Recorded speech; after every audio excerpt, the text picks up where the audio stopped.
The state health official in charge of California's new tiered system when it comes to the pandemic is now pushing the Disneyland Resort reopening process a little bit further with his comments, a little bit further down the line of not reopening, that is, and making a very bold statement as the California Health Secretary has now stated that guidelines for reopening Disneyland, well, they'll be released, quote, when we're ready. And he was asked about this during a press conference recently where this on-again saga, on-again, off-again battle between the state and Disney and theme parks in the region continue to rage. The Health and Human Services Secretary for the state of California, Dr. Mark Galey, said in a COVID-19 update, reiterating Orange County, which includes Anaheim and the Disneyland Resort, is still in the red, quote, substantial tier code. And with that, when he was pressed about potentially offering up some sort of guidance, which they have been saying, the governor specifically has been saying is coming since July and has not given that information at all. The Health and Human Services Secretary says, you know what, we'll come out when we're ready. We will continue to lead with public health and look at our data, slow and stringent moving forward. I feel like this statement is directed at all those people who are angry right now, directed at all those people who are irritated with the state at the moment because they are refusing to give any sort of information. They are refusing to provide the guidance that they themselves said was coming now for several months. And now the Health and Human Services Secretary is basically saying, stop asking. We'll tell you when we're ready. Okay, Dad. Yeah, right. Unbelievable. The lack of sensitivity here with the entire situation is becoming more and more obvious. Yeah. With the state. And for a while there, it felt like they were playing the game of at least trying to be diplomatic. I don't know what's going on behind the scenes. I don't know if Bob Iger has had some harsh conversation with the governor after he resigned from his economic reopening task force. I don't know if there's bad blood between the company and the state legitimately. We just don't know for sure. But this statement seems very insensitive, seems very disrespectful of the 28,000 people that just lost their jobs across Disney. Many who ended up losing their jobs at the Disneyland Resort, right? A huge chunk of that, which could have been further reduced had they known what was going to come, right? What their reopening was going to look like and what that guidance was going to be. Time and time again, they're asked. Time and time again, they're pressed. Governor says, information's coming. Governor says, we are working with the theme parks. Governor says we are in dynamic conversations. Governor says we are this close to releasing that information. Come to find out several weeks ago, no one was talking to theme parks. Nobody was in conversations. Nobody had reached out. Insane. And now you have the Health and Human Services Secretary saying, you know what, we'll get to it when we want to get to it. We've got more important things to deal with. And look, I get it. We're in the middle of a pandemic. We've got all these problems. People are sick and infected, and yes, there have been deaths, and yes, all of this is tragic. But you now have been promising something for months that you haven't delivered on, and now you're being arrogant about that after people have lost so much. So where this arrogance is coming from, I don't understand. They're being ridiculous. Yeah. Like when I read this, I was like, oh my God. It's like when a parent tells you soon. Yeah. What does that mean? Right. Like when you're a child, you're like, okay, that word sucks. Don't say soon. That means anything. So when they say this, they're trying to be like the parent, and they're like, we're going to tell you when we feel like it's right to tell you. And it's just like, okay, well, at this point, you're literally jeopardizing all of these people's jobs, and you're keeping Disney out of the dark, Universal out of the dark, all these theme parks out of the dark on what's happening. And then in my mind, I feel like there was like some kind of cool Game of Thrones thing that was happening between Newsom and Iger. Like they were trying to like have this like death match battle, and Iger was like, you know, I don't know. I'm going to say Stark. And he's the savior. And then like, you know, Newsom's being a Cersei Lannister. Yeah. You know? So I feel that, I mean, they're just being mean. They're trying to keep anything out of the dark. I don't know what their angle is. I mean, I get it. They're scared about people getting sick and spreading it, and people flying in and whatnot. But at this point, like, Disney is safe, and so they kind of have to at least give them a chance. Right. And right now, they're not even giving it a chance. Proven time and time again at this point that Disney can operate safely, and have proven so at their theme parks around the world, with no real cases linked back to the properties. Now, we're all realists, and we try and be as fair as we can, even when we're weighing in with our commentary and our perspective and stuff.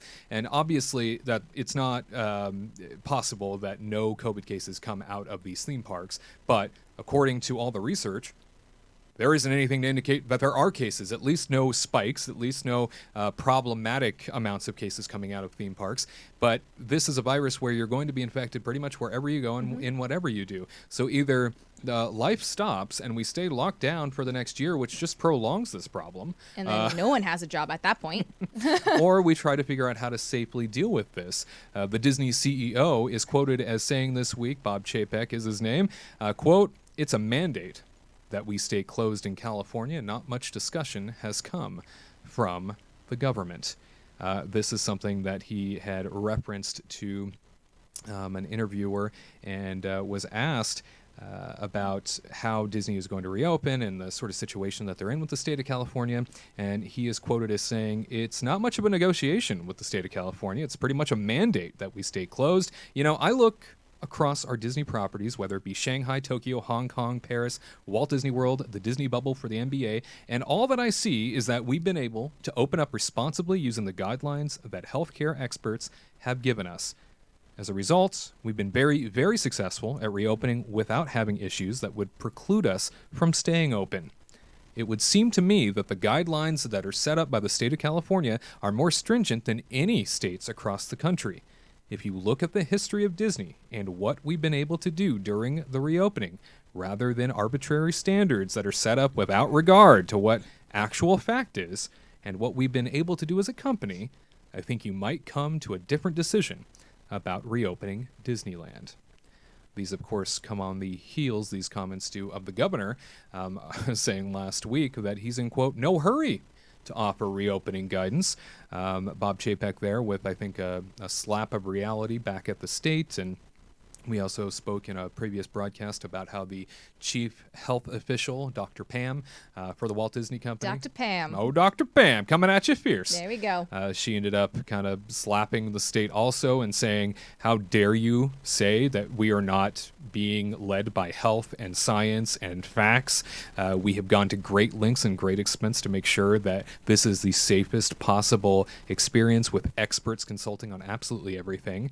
And it turns out that the governor of the state of California has apparently already sent his strike force team, his health investigators, to Disney World last week to check in on all of their regulations, all of their policies, all of their procedures, mainly to ensure that they are doing everything as they claim.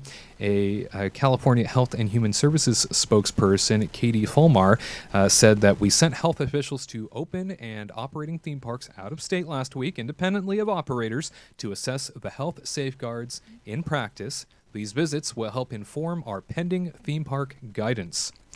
Well, how nice of them to do something that they said they were doing in July. Yeah. Yeah. It's crazy. How nice of them to start doing it. It's very sweet of them. I mean, what Chapek said. Right. We don't Good often job, applaud Chapek. him. We don't often cheer Bob I don't Chapek. cheer for Chapek. I usually don't like him. But when he said this stuff, I was like, ooh, Chapek, you're actually getting on it. Yeah, They're mad. you're They're like Dr. upset. Pam. And now I'm like, okay. And then the governor being like, oh, we secretly sent people to out-of-state theme parks. And then I'm expecting these people like all in black with like stern looks. And then they're like with the white gloves and they're like, dirty. And then they like write in their little notebook about what's going on. I saw someone take their mask down to sip a drink. How safe is that? Nope, we're out of here. That's it. And it's just like, I feel like you'd feel more unsafe on in an airport Right. than at a theme park. And yes, I mean, certain theme parks are a little bit busier than other theme parks at the moment when they reach capacity on the weekends and whatnot. But I hope when they go to these theme parks, they're coming in open-minded and not being closed-minded like we're seeing California's government doing. So I hope they come in and they're open-minded, saying, hey, this is a really great idea. Hey, look at this. You can ride Jungle Cruise, and there's plexiglass everywhere. You can ride the safari. There's plexiglass to protect you. They're wiping down the railing at like every 2 minutes. They're, watch and see how many times they clean the rides every hour, and take notes and actually like look at it. I don't want them to go in with like, like a, I don't know, what's my word? I was going to say, I like lost it. With their like, nose up in the air kind of thing. And they snooty attitude. Yeah, like a little snooty, you know. I just want them to come in and just take notes and like say like, hey, this is a really great idea. Go to the dining venues and see how they're separating people and how they're doing temperature checks and how, you have to have a reservation to get into the hotels and whatnot.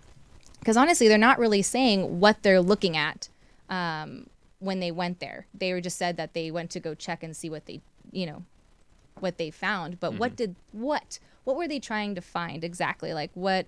Because I want to know what California wanted to do to open the parks, but they haven't really talked about it yet because they don't have a plan. Right. And I wanted them to relate that to what Disney's doing in Florida and say, hey, this actually could work. But they've never really told us anything about, well, we want to, open up at this capacity and only these areas can come into Disneyland. How would that affect, the revenue, and how would that affect the cleanliness and all that stuff? But I don't know. They're just being very quiet about it, and I don't like it. It's very fishy. Yeah, very very coy, very elitist, and I don't like this tone from the state. I understand that theme parks don't need to be open, by the way. Like I understand that that's the last thing on anybody's mind right now. Our concern has always been, though, that you're not even giving them an opportunity to prove themselves. You're not even giving them an opportunity to understand where the measuring stick is. You're not even giving them the opportunity as theme parks to grasp where and how they can safely reopen, because you're not giving them information as to how to do it that you have promised since July to give. Give us a draft one, Right. and then let's work on it. Yeah. And then let's start just doing drafts back and forth on how we can fix this and how you think your science will make it work, because that's what they're basing everything off of, right? They're like, oh, science will tell us when we're able to open. And I'm like, well, Disney World's open and we haven't really had a lot of cases. Universal's open. There hasn't been a lot of cases. And then, I feel like California is now being like what Anaheim was 2 years ago when they're like, we don't need you, Disney. Right. And they're like slapping little Big Brother's hand, being like, we got this. And now they're like, we need you. and now California's like, we don't need you, Disney. We're fine. You guys can stay closed. And it's just like, what? Yeah, this entire... What happened? Yeah, there's something that occurred. And I completely agree with you. There is some sort of dynamic shift all of a sudden where for months, the governor and the Health and Human Services Department had this very kind and respectful tone of everything and made it seem like something was about to happen and made it seem like they were working with everybody and it was all very cohesive and there was this kumbaya. And now... Again, I go back to the idea that I wonder what Bob said to him, Iger. I know there's two Bobs, so I wonder what Bob Iger. I wonder what Bob Iger said to the governor. I wonder what happened behind the scenes that we aren't privy to, because now, to go after Disney on the front of, we're gonna be led by science and health and data facts, and we're not in a hurry now. This tone shifted all the way around to be more accusatory that Disney can't possibly be in a place to sustain that, to take care of that, to protect that. They can't be those people. And that's kind of the accusation that they're hurling with those comments of, there's no way you could possibly be safe when they're proving everywhere else case studies. So thank goodness that they finally sent people to go see for themselves, which should have been done in July when things reopened in Florida. I want them to go on an American Airlines flight right now, being packed in like sardines, and you tell me that's safe. Yeah. And they're able to fly with like that kind of company. And yet they don't want Disneyland to open when everybody's continuously moving at all times. Like, It's outside. You are distanced. You are told constantly to keep that mask up. You are reinforced with the rules constantly wherever you go. We experienced this ourselves when we visited Walt Disney World about a month and a half ago. The Walt Disney World and Pandemic series is available on the Kingdom Report YouTube channel. If you don't know what is going on in Florida, if you yourself are not comfortable venturing out to theme parks, of course it's your choice. You don't have to go to Disneyland if it was reopening, but it's something that you can take a look at. We did it because we wanted to know for ourselves, is it truly something that people can be comfortable with, or is it something people should stay away from, and is Disney just putting the cart before the horse type thing? With all experience, with everything that we've come across, without a doubt, things are great and things are well planned, and we felt safer there than we would anywhere else in the entire trip process. So Disney knows how to pull this off. They already are around the world, and we just hope that for the sake of civility and respecting each other, that this attitude and this arrogance from the state over holding hostage all of these jobs and holding hostage all of these regional revenue models and all of these regional revenue sources, to hold hostage all of this stuff without giving any indication as to what could change or how it could otherwise change down the line, is so awful. And I just don't know why they're doing it. Yeah, you got me. Help the region. Like, at least give them your state. Some kind of guidelines so they can work off of it. I am curious what happened. Like, I'm going to think of like Hamilton and that one song. Like, but it's just like, in the room where it happened, what happened? Yeah. You know, what did Newsom do to Iger? What did Iger do to Newsom for this stuff to happen? And all these other people that were, in this like little like opening board or whatever. Why are you hating on theme parks that host so many jobs and bring in tons of money, even to airports? People have to fly in. What are they doing? I get the fires were bad, and he had other things for like a month or so, just to kind of like, I can't think of this right now on my plate. I'm going to think of the fires first, and then we'll come back, Yep. But now fires are okay at the moment, but this is your moment to like step in and do stuff. And now I think they're just being petty, and they're just like, oh yeah, we sent people over there. It does feel very petty. It's just like, they're like mean parents, Soon.